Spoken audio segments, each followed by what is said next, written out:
Lecture में हमने reasoning के अंदर कोडिंग डिकोडिंग सीखा हुआ था। आज एक और नए कंसेप्ट के साथ आगे बढ़ते हैं जो लेते हैं सीटिंग अरेंजमेंट।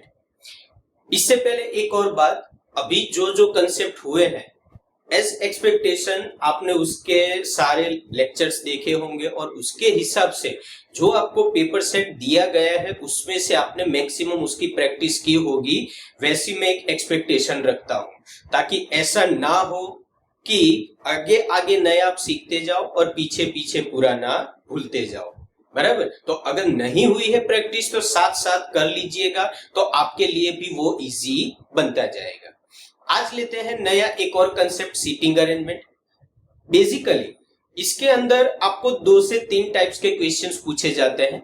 एक सर्कल में आता है जो सेंटर में देखता हुआ हो वैसा, दूसरा आता है स्ट्रेट लाइन वाला, और तीसरा आता है सर्कल के अंदर भी इनर और आउटर साइड वाला।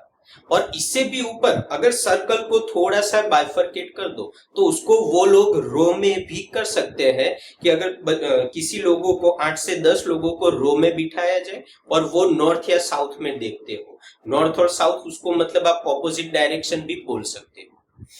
इसी स्क्वायर को जो आपने इसी सर्कल का जो शेप लिया हुआ है रो के हिसाब से, उसको वो लोग स्क्वायर में भी पूछ सकते हैं इनर आउटर के हिसाब से। तो चीज तो बेसिकली 2 ही है आपके पास कि शायद से वो लोग सेंटर में देख के बैठे हुए हो, या फिर दूसरा ये हो सकता है कि ऑपोजिट डायरेक्शन में वो लोग देखते हुए हो। सेकेंड वन थिंग कि इसके अंदर हर एक में जैसे हमने पहले पहले कंसेप्ट जो लिए उसमें हम क्वेश्चंस लिख पाते थे, यहाँ पे क्वेश्चन से इतने बड़े होते हैं कि जिसको हम अगर लिखने जाएंगे तो अपना आधा लेक्चर उसी में ही खत्म हो जाएगा। तो आपके वीडियोस के साथ में यहाँ पे एक आपको लिंक दी जाएगी, आपके पास जो ऐप है उसमें एक लिंक दी गई होगी, उसमें से आपको एडिशनली वो इमेज के रूप में वो आपको क्वेश्चन मिल जाएगा। और जिन जिन लोगों का वो नंबर व्हाट्सएप पर है उनको व्हाट्सएप में भी वो जो क्वेश्चंस हम ले रहे हैं वो क्वेश्चंस वहां पे बाइफरकेट किए गए होंगे, किसके हिसाब से कि ये क्वेश्चन नंबर 1, ये क्वेश्चन नंबर 2, ये क्वेश्चन नंबर 3, उसके हिसाब से वहां पे बाइफरकेट किया होगा ताकि आप दोनों चीजों को एक साथ चला पाओगे।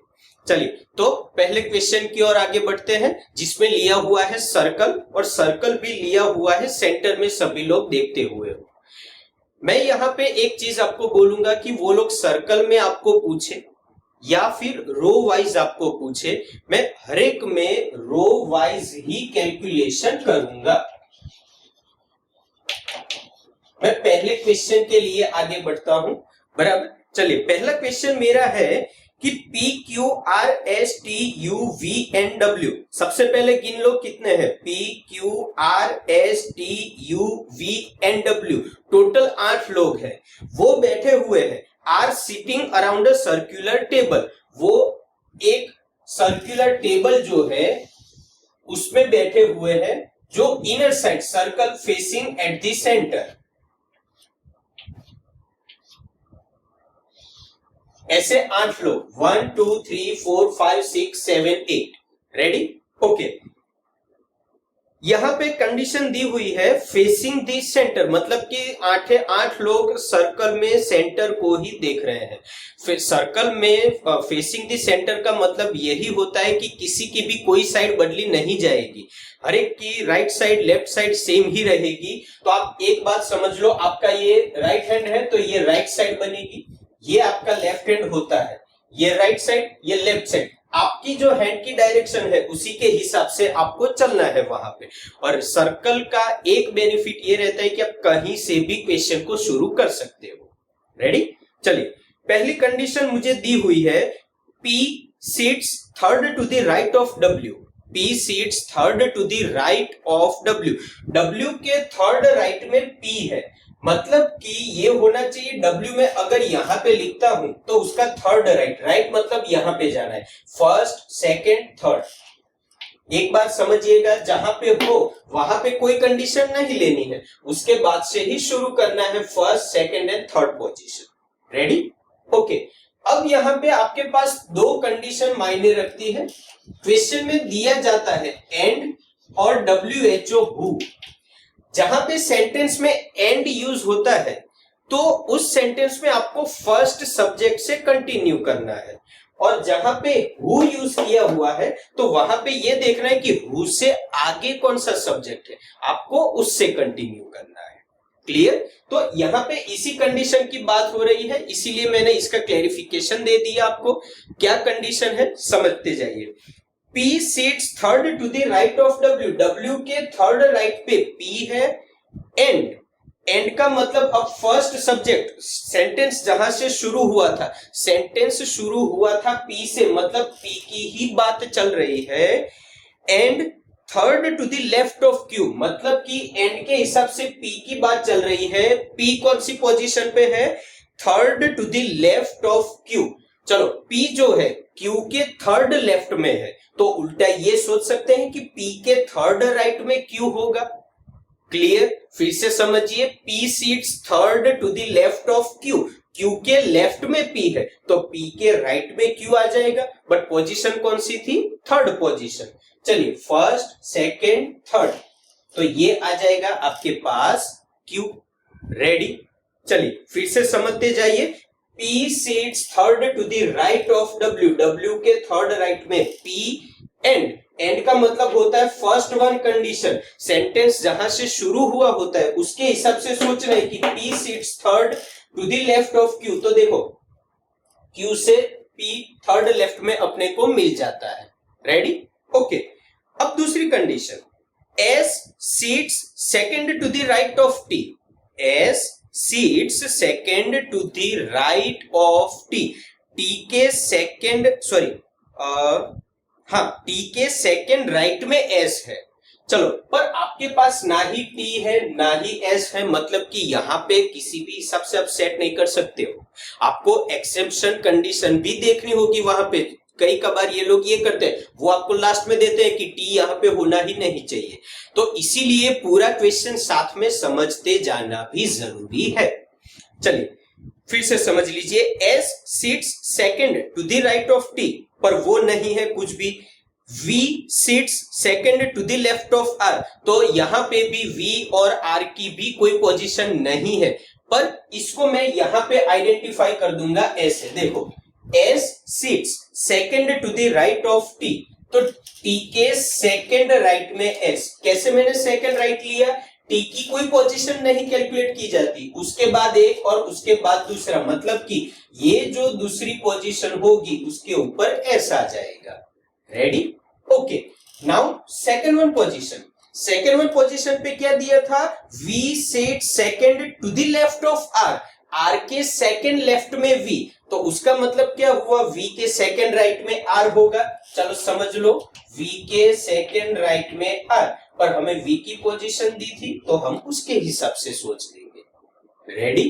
क्लियर यहां तक? मतलब कि देखो, S T V R यहां पे कुछ भी अवेलेबल नहीं है, इसीलिए हमने इसको प्लेस नहीं किया हुआ है। Next one, T is not immediate neighbour of Q। अब समझिए, T आपका Q का भी नेबर नहीं है। अब मैं इसको हटा देता हूं, मतलब T जो है यहां पे नहीं आना चाहिए। एक कंडीशन ये। दूसरी कंडीशन ये थी, while U is neither a neighbor of T nor of W। चलिए, U जो है ना वो T का भी नेबर नहीं है और W का भी नेबर नहीं है। उसका मतलब क्या हुआ? W के हिसाब से राइट साइड पे भी W नहीं आएगा। अभी देखो, ये सर्कल वाली पोजीशन है, सर्कल मतलब ये ऐसे रोटेट ही हुआ होगा, तो इसकी लेफ्ट साइड पे भी W नहीं होगा। सॉरी, U की बात थी, W की ना ही राइट साइड पे और सर्कल के हिसाब से ना ही लेफ्ट साइड पे, कहीं पे भी U नहीं होना चाहिए। और दूसरी एक और बात, T के आजू बाजू भी नहीं होना चाहिए, पर T अभी नहीं है, इसीलिए हम उसको प्लेस नहीं करते। अभी यहां पे ये क्वेश्चन खत्म हो जाता है और उसके हिसाब से हमें इसको सेट करते जाना है। रेडी? चलिए, अब देखो, मैं अगर इसको सेट करने की कोशिश करूं, T एक ब्लैंक होनी चाहिए, फिर S आना चाहिए, पर देखो T यहां पे सोचना ही नहीं है। ओके, तो मैं यहां पे टी सोच सकता हूं। ओके, पर क्या करना है, टी के बाद एक स्पेस होनी चाहिए, है स्पेस, और फिर एस होना चाहिए, पर वहां पे तो क्यों आ रहा है। एक बात समझिएगा, स्पेस का मतलब ये नहीं है कि वहां पे वो स्पेस ही होनी चाहिए, वो कुछ भी हो सकता है, बट टी के बाद एक स्पेस और फिर एस आना चाहिए। अगर मैं टी यहां पे लेता हूं तो एक स्पेस छोड़ के यहां पे एस, बट पॉसिबल ही नहीं है, वो ऑलरेडी फिक्स्ड है, तो उसका मतलब क्या हुआ, मेरा टी यहां पे भी नहीं आएगा। तो पॉसिबिलिटी कौन सी रही, ये दो की। अब देखो, अगर टी यहां पे आता है तो एक ब्लैंक छोड़ के एस, वो भी पॉसिबल नहीं है, तो आपके पास पॉसिबिलिटी एक ही बनी, टी, एक स्पेस छोड़ दो, एस यहां पे सेट कर दो, बात खत्म। ओके, अब देखो, अब कौन सी बात थी, वी, एक स्पेस होनी चाहिए और फिर आर आना चाहिए, पर उससे भी पहले आप एक बात समझ लो, यू की एक बात की थी कि वो डब्ल्यू के आसपास भी नहीं होना चाहिए, टी के आसपास भी नहीं होना चाहिए। तो देखो, टी के आसपास मतलब ना ही यहां पे ना ही यहां पे, बराबर। तीसरा, यहां पे भी यू नहीं है, तो बाकी कौन सी जगह रही, सिर्फ और सिर्फ ये ही जगह बाकी रही, तो यहां पे यू आ जाएगा आपके पास। Ready, clear, okay. अब देखो, ये स्पेस और ये स्पेस, तो उसके हिसाब से क्या आना चाहिए, आर यहां पे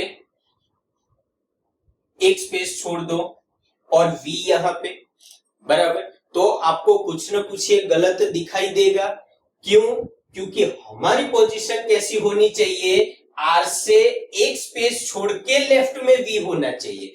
आपने जिस तरीके से सेट किया हुआ है उसके हिसाब से क्या बनता है, देखो, अगर ये रोटेशन ऐसे आ जाता है तो ये राइट साइड पे चला जाता है वी, तो उसका मतलब क्या हुआ, आपको वी यहां पे रखना है, आपको आर यहां पे रखना है। अब देखो, मैंने अगर ये सर्कल में रोटेट किया हुआ होता तो वी मैंने यहां पे लिखा होता, तो आर एक स्पेस छोड़ के वी मेरा आ चुका होता, मतलब कि मेरी ये सर्कल की ही पोजीशन दिखाई दे रही है। रेडी, क्लियर यहां तक, कोई डाउट उसके अंदर।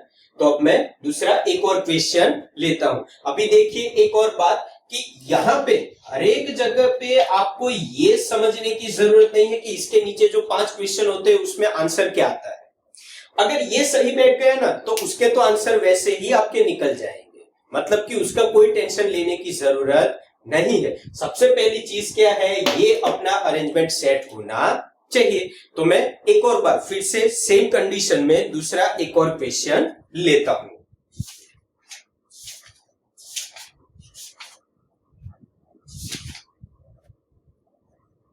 चलिए, दूसरा क्वेश्चन मेरे पास है, उसमें भी 8 फ्रेंड्स दिए हुए हैं ए से लेके एच तक।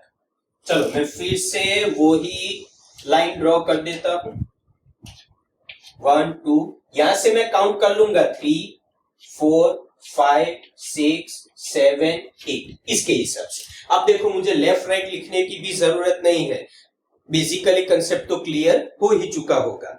चलिए, इसमें भी facing around the, sorry, sitting around a circle facing the centre ही दिया हुआ है, और पहले जैसे बोला कि वो सर्कल में दे या रो में दे, हम तो उसको रो में ही सेट करेंगे।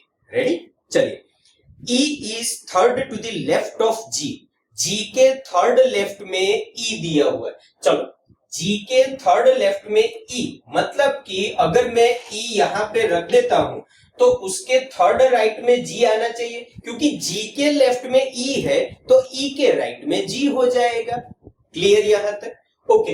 अभी देखो, पहले क्वेश्चन में हमारे पास एंड वाली कंडीशन थी, मतलब कि जहां से सेंटेंस शुरू होता था वो सब्जेक्ट यूज करते थे।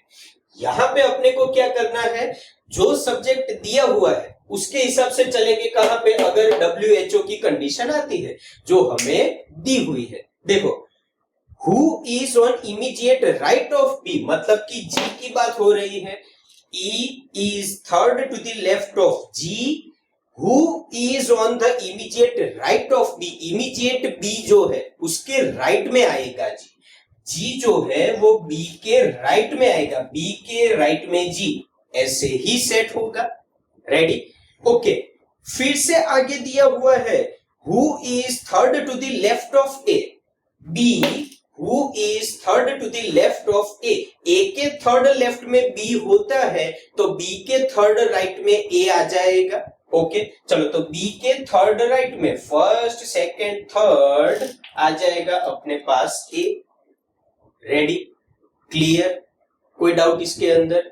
ओके चलिए आगे, H is second to the right of F, F से सेकेंड राइट पे आपको H लेना है, बट अब कंडीशन दी हुई है। क्यों मैंने यहाँ पे लिखा, आपको क्लियर आइडिया आ जाना चाहिए, ना ही F ना ही H, कुछ भी यहाँ पे नहीं है, तो एक नया फॉर्मेशन उसको देना पड़ेगा। चलिए, तो उसमें दिया हुआ है Who is not an immediate neighbor of E, मतलब कि F की ही बात हो रही है। क्यों, फिर से समझिएगा, H is second to the right of F, who is not an immediate neighbor of E, मतलब कि F की बात हो रही है जो E का इमीडिएट नेबर नहीं है, उसका मतलब ये हुआ उसके राइट में भी नहीं होगा और उसके लेफ्ट में भी नहीं होगा, क्योंकि हम लोग कौन सी पोजीशन पे चल रहे हैं, सर्कल में चल रहे हैं हम लोग। रेडी, ओके चलिए, अब कंडीशन क्या थी, D is not an immediate neighbour of B, B का इमीडिएट नेबर भी D नहीं होना चाहिए। अब देखो, सिर्फ D यहाँ पे ही नहीं होगा ना, क्योंकि इसके राइट में तो ऑलरेडी G दे दिया हुआ है हमने, तो ओके, तो वहां पे वो लिखने की भी जरूरत नहीं है। अब देखो पोजीशन क्या क्या होनी चाहिए। अगर मैं F यहाँ पे लिखता हूं तो F के हिसाब से पोजीशन मेरे पास क्या होनी चाहिए, F एक स्पेस छोड़ दो फिर H आना चाहिए। ओके चलो, F यहाँ पे नहीं लेना है, नहीं यहाँ पे लेना है, तो अगर मैं F यहाँ पे लेता हूं, एक स्पेस छोड़ के H यहाँ पे आ जाएगा। ओके समझिएगा, फिर से मैं यहाँ पे सर्कल कर देता हूं। देखो, अगर मैंने F यहाँ पे लिखा तो एक स्पेस छोड़ के H यहाँ पे सेट हो गया। अब देखो, F यहाँ पे तो आएगा ही नहीं, अगर F यहाँ पे आता है तो एक स्पेस छोड़ के H पॉसिबल ही नहीं है, मतलब दोनों कंडीशन गलत हो गई, सिर्फ और सिर्फ ये ही वाला मेरे पास राइट बनता है। तो F और H मैंने सेट कर दिया। क्लियर, अब देखो मैं D के लिए यहाँ पे मना करता हूं तो मेरा D यहाँ पे आ जाना चाहिए, क्योंकि कंडीशन एक ही बाकी रहती है।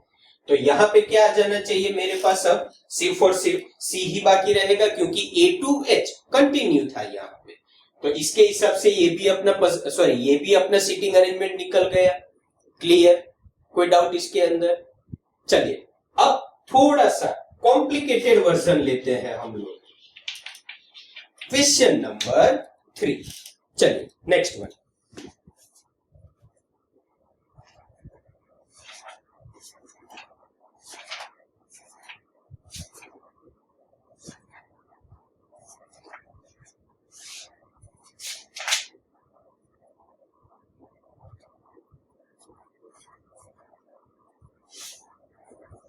चलो, अभी हम लोग जो लेने वाले हैं उसको लेते हैं हम टेबल वाला, जो पहले भी बोला हुआ था, 2-3 आपको हिंट मैंने दी हुई थी, हम उसके हिसाब से अभी चल रहे हैं। बराबर, चलिए, उसमें दिया हुआ है 8 पर्सन्स, मतलब A से लेके H तक, बराबर, are sitting around a rectangular table in such a way that 2 persons sit on each of the 4 sides of the table facing the center। 8 लोग सेंटर की साइड पे ही देख रहे हैं। चलो, मैं यहां पे उसके लिए एक थोड़ा सा नीचे इसको बनाते हैं, मतलब कि कहीं पे भी कोई अगर कंडीशन आती है तो उसको हाईलाइट करने में अच्छा लगे। ऐसे एक रेक्टेंगुलर टेबल, हर एक साइड पे 2-2 लोग इन्होंने बिठाए हुए हैं। देख लो, 8 लोग बन जाएंगे, पर 8 लोग क्या कर रहे हैं, सेंटर में ही देख रहे हैं। रेडी, ओके चलिए, अब उसके अंदर क्या था, persons sitting on opposite side are exactly opposite to each other। Condition समझिएगा, persons sitting on opposite sides are exactly opposite to each other. मतलब कि जहां पे ये बोला जाता है कि ये जो पर्सन दिया हुआ है वो आपकी ऑपोजिट साइड में है, तो उनकी पोजीशन भी आपके हिसाब से ही होनी चाहिए। मतलब जहां पे हो उसी के सामने, अगर यहां पे है और ऑपोजिट बोला हुआ है तो ऑपोजिट में आप ये नहीं सोच सकते, आपको ये ही सोचना है, बराबर। तो उसके हिसाब से कंडीशन अपनी चलेगी। चलिए, D faces north and sits exactly opposite H. चलिए फिर से समझिएगा, डी फेसिस नॉर्थ। अभी देखो, आपको डायरेक्शन ये अपना एक पता होना चाहिए, ये नॉर्थ बनता है, अगर साउथ बोलता है तो नीचे जाना है। वैसे ही ईस्ट यहां पे आता है, वेस्ट यहां पे आता है। Ready, clear. तो हमें नॉर्थ में बोला हुआ है, मतलब हमें ऊपर देखना है। कहां पे देखना है? ऊपर। तो चलिए, डी फेसिस नॉर्थ, तो उसका मतलब ये हुआ अगर हम डी यहां पे लिखते हैं तो ही वो नॉर्थ में दिखेगा, ऊपर, बराबर। Okay, and sits exactly opposite to H, तो इसका ऑपोजिट क्या होगा? ये एच ही बनेगा। ऑपोजिट मतलब ये ही डायरेक्शन आएगी। Ready, second position, E is on the immediate left of H. Left of H, देखो अभी ये क्या होगा? ऑपोजिट डायरेक्शन, मतलब कि ये नॉर्थ में देखता है ना, तो ये साउथ में देखता होगा। ऐसी कुछ ना कुछ कंडीशन होती होगी, ऐसा हो सकता है। बट आपको पहले से ही कंडीशन दी थी कि persons sitting on opposite side are exactly opposite to each other. उसका मतलब ये बनता है कि अगर ये बंदा राइट साइड नॉर्थ में देखता है तो उसी के हिसाब से आप जो ऑपोजिट डायरेक्शन लेते हो तो ये साउथ डायरेक्शन बन गया। तो साउथ डायरेक्शन के हिसाब से क्या होता है? उसका राइट और लेफ्ट दोनों बदल जाते हैं, बराबर। फिर से समझिएगा, अगर मैं नॉर्थ में हूं ये इस तरीके से, तो ये राइट हैंड है, ये लेफ्ट हैंड है। पर अगर मैं साउथ में देखता हूं तो ये राइट वाला हैंड मेरे लिए वहां पे राइट बन जाएगा और ये यहाँ पे लेफ्ट बन जाएगा। मतलब कि जो पोजीशन थी वो टोटली ऑपोजिट आपके पास बन जाती है। रेडी, चलिए, तो सेकंड कंडीशन अपनी क्या थी? E is on the immediate left of H. H के immediate left में आएगा E. Ready? Okay. Next one. A and G sit on the same side. A and G sits on the same side. उसका मतलब क्या हुआ? A और G शायद से यहां पे आएंगे, या तो फिर A और G दोनों यहां पे आएंगे। Ready, okay. बट कहां पे रखेंगे वो फिक्स नहीं है। G is exactly opposite B, who is on the immediate right of C, and A is next to the left of D. यहां पे कुछ ना कुछ दिमाग चकरा गया होगा। मैं फिर से कंडीशन बोलता हूं, समझिएगा।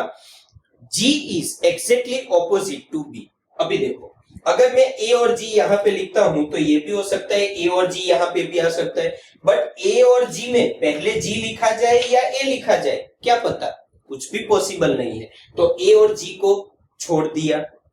दूसरी कंडीशन थी G is exactly opposite to B, पर B तो अपने पास अभी है ही नहीं। ओके, बट कंडीशन थी who is on the immediate right of C, but C भी अपने पास नहीं है। हाँ, अब की कंडीशन ले सकते हैं, A is next to the left of D. D के इमीडिएट लेफ्ट में, अभी देखो ये राइट डायरेक्शन, नॉर्थ डायरेक्शन के हिसाब से क्या हुआ? ये राइट साइड, तो लेफ्ट साइड ये बनेगी, तो उसी लेफ्ट साइड के हिसाब से ए यहां पे आ जाएगा। तो ए और जी दोनों सेम पोजीशन पे, मतलब यहां पे आ जाएगा। दूसरा क्या बोला था कि जी के ऑपोजिट में बी, तो जी के ऑपोजिट में बी और सी भी उसी के साथ था। वैसे ही कंडीशन क्लियर हो गई। अब देखो तो बाकी क्या रहा? A B C D E, तो एफ ही मेरा बाकी रहा, तो वो एफ मेरा यहां पे आ ही जाएगा। क्लियर यहां तक? अगर ये सीटिंग अरेंजमेंट मेरा बैठ जाता है तो पांचों क्वेश्चंस मेरे आराम से निकल जाएंगे। रेडी, क्लियर यहां तक? कोई डाउट इसके अंदर? ओके, चलिए अभी मैं नेक्स्ट वन एक और लेता हूं।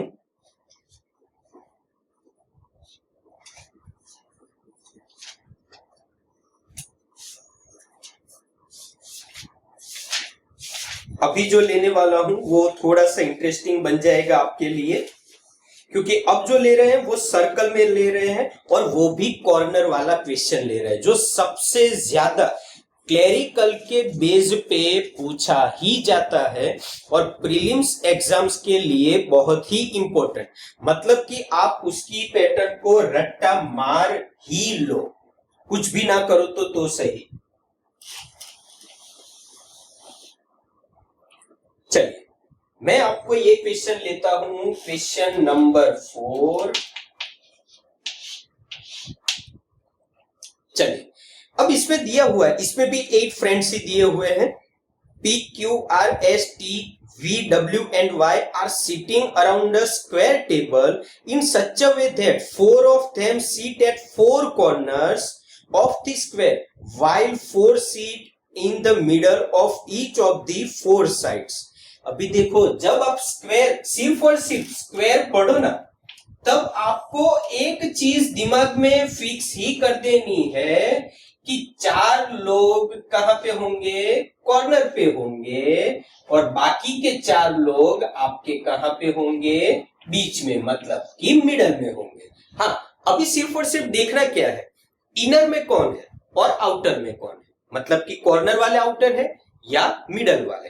तो उसका बाइफर्केशन एक अपने को चाहिए कि the one who sit in the 4 corners faces the centre. Corner वाले जो है वो सेंटर में फेस करते हैं। हम सेंटर को आई से डिनोट करते हैं। सेंटर को किससे डिनोट करते हैं? हम आई से डिनोट करते हैं। रेडी? चलिए, तो बाकी का क्या हुआ, ये चारों अपने आउटर ही बन जाएंगे।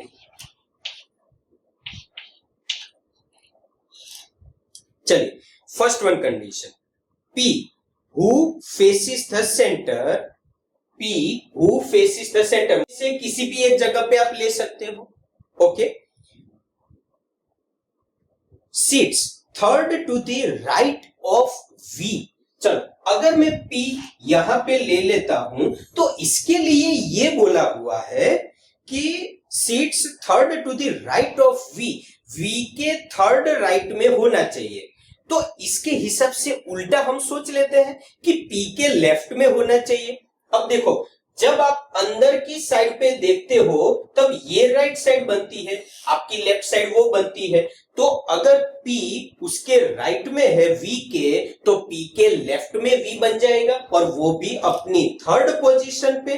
तो हम क्या लिख सकते हैं, फर्स्ट सेकंड थर्ड पोजीशन पे हम लोग क्या सेट कर सकते हैं, V। अब देखो, अगर V ये आउटर साइड पे आ गया, चलो आउटर साइड पे देख रहा है, तो उसके हिसाब से राइट ऑफ V, चलो उसके हिसाब से राइट ऑफ V, तो राइट के हिसाब से फर्स्ट सेकंड और थर्ड बन जाता है अपना। रेडी? चलिए फिर से समझिएगा, P who faces the center, P who faces the center मतलब कि जो अंदर की साइड पे देखता है, sits third to the right of V, V के थर्ड राइट में है, V के थर्ड राइट में है। तो दो पोजीशन बन सकती है, एक हमने ये भी ले ली, बराबर। P जो है वो V के राइट में है, तो V में अगर यहां पे सोचू तो आउटर साइड के हिसाब से क्या होगा, देखो अगर ये यहां पे आउटर आता है ना, तो आउटर की साइड पे देखेगा तो राइट साइड मेरी ये बनेगी। पर अगर मैं यहां से डिनोट करता हूं तो ये right side first second and third P मेरा यहां पे डिनोट हो सकता है। तो उसी के हिसाब से मुझे क्या चलना है, V यहां से मेरा कट हो जाएगा। रेडी? फिर से समझ लीजिए, P फेसिस द सेंटर, दूसरा था उसके साथ seats third to the right of V, V के राइट में P, मतलब कि P के लेफ्ट में होना चाहिए V। तो उसके हिसाब से V को आउटर में निकाला, तो उसके हिसाब से थर्ड पे ये अपना P बन जाता है। रेडी? चलिए, दूसरा था T who faces the center is not an immediate neighbour of V. जो सेंटर में देखता है, टी जो है वो सेंटर में देखता है, मतलब यहाँ पे या यहाँ पे, बट वो वी का इमीडिएट नेबर नहीं है, मतलब इन दोनों पे नहीं आना चाहिए। तो डायरेक्टली कंसर्न क्या होगा, टी मेरा यहीं पे ही आएगा। वो तो क्लियर हो चुका। वी का पड़ोसी नहीं है, मतलब ये दो जगह पे नहीं, तो यही जगह बाकी रही, क्योंकि इनर के लिए तो यही जगह बाकी रहती है मेरे पास। Ready, clear. चलिए next. only one person sits between V and W। V और W के बीच में एक बैठना चाहिए। तो V यहाँ पे, तो W यहाँ पे भी हो सकता है या यहाँ पे भी हो सकता है, बट कहीं पे अभी हम सेट नहीं कर सकते हैं। तो आगे बढ़ते हैं, चलो। S sits second to the right of Q, वो भी नहीं सेट कर सकते क्योंकि Q की भी पोजीशन नहीं है। तो यहां पे बोला हुआ है Q faces the center and R is not an immediate neighbor of P। अब फिर से दिमाग घुमरा गया यहाँ पे, फिर से समझिएगा कंडीशन क्या थी। Only one person seats between V and W। V और W के बीच में एक ही बंदा बैठना चाहिए, पर कंडीशन W की फिक्स नहीं है। तो हम आगे चलते हैं, जहां पे बोला हुआ है S sits second to the right of Q, but Q की भी पोजीशन नहीं है अपने पास। तो बट बोला हुआ है कि Q faces the center, मतलब Q इन दोनों में से किसी एक जगह पे आना चाहिए। और आखिरी बात, R is not an immediate neighbor of P। हाँ, ये चीज फिक्स कर दो, R यहाँ पे भी नहीं होगा, R यहाँ पे भी नहीं होगा, बराबर। मतलब P के नेबर पे R नहीं होना चाहिए, तो R यहाँ पे कहीं पे भी हो सकता है। अब सबसे पहली बात हम ये ले लेते हैं, Q फेसिस द सेंटर, तो Q के लिए इन दोनों में से कोई एक चांस लेके चलते हैं। अगर Q यहाँ पे लिया तो S sits second to the right of Q। चलिए फिर से समझिएगा, Q यहाँ पे इनर में देख रहा है, मतलब राइट साइड ये बनेगी। फर्स्ट एंड सेकंड पोजीशन पे S तो रख ही नहीं सकते क्योंकि ऑलरेडी T दिया हुआ है। उसका मतलब क्या हुआ, Q यहाँ पे तो S मेरा यहाँ पे। फिर से समझिएगा, Q यहाँ पे तो S मेरा यहाँ पे। अब समझ लो R ये दो जगह पे नहीं है, तो R मेरा यहाँ पे आ जाएगा, W मेरा यहाँ पे सेट हो जाएगा, क्योंकि हमें V और W सेट करना ही था। ओके, अब देख लो कौन कौन से लेटर्स आ चुके, PQRST, PQRST, VWY। V और W आ चुका, Y ही बाकी रहा, तो यहाँ पे Y अपन सेट कर सकते हैं। क्लियर यहाँ तक, कोई डाउट इसके अंदर? तो आज के सेशन में हम यहां तक रखते हैं, नेक्स्ट सेशन में नए एक और कंसेप्ट के साथ इसके अंदर आगे बढ़ेंगे। क्लियर? Thank you.